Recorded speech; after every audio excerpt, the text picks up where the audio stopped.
बुलढाणा जिल्ह्यामध्ये अतिवृष्टीने आणि गारपिटीने थैमान घातले आहे।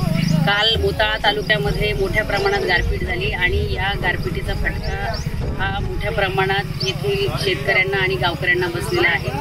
अंतरी असेल, त्याचबरोबर वडगाव असेल, परडा असेल, शिरवा असेल, कोकणी असेल आणि आजूबाजूच्या बऱ्याचशा गावांमध्ये मोठ्या प्रमाणात गारपीट झाल्यामुळे आपण पाहू शकतो की शेतीचं खूप मोठ्या प्रमाणामध्ये नुकसान झालेलं आहे। कधी नव्हे ते ज्वारीचं यावर्षी पीक चांगल्या प्रकारे आलेलं होतं, मका चांगल्या प्रकारे पीक आलेलं होतं आणि आज ज्वारी असेल, मका असेल हे पूर्णपणे नेस्तनाबूत या गारपिटीच्यामुळे झालेलं आहे। कुठेतरी शासन हे अतिशय असंवेदनशीलपणे वागतंय असं म्हणायला हरकत नाही। माझी विनंती आहे शासनाच्या सगळ्या प्रतिनिधींना, त्याचबरोबर मुख्यमंत्र्यांना, की त्यांनी लोकसभेच्या निवडणुकीच्या प्रचारातून जरा वेळ काढून शेतकऱ्यांच्याकडे पाहिलं पाहिजे।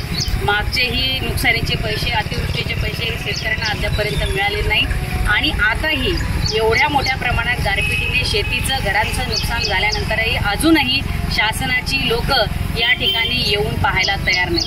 हे सरकार जर असंच असंवेदनशीलपणे आणि अशाच पद्धतीने शेतकऱ्यांची केवळ थट्टा करण्याचं काम करत असेल तर लोकसभा आणि विधानसभा या दोन्ही निवडणुकांमध्ये सरकार बदल केल्याशिवाय जनता राहणार नाही।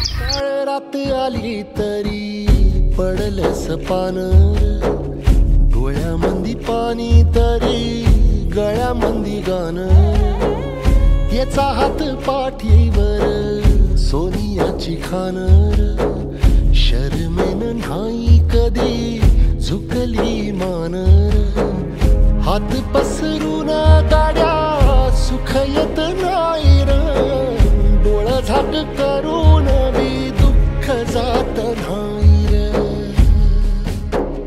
नशिबाच भोग कुणा चुकलं नाही गड्या, पाऊल थकलं नाही गड्या।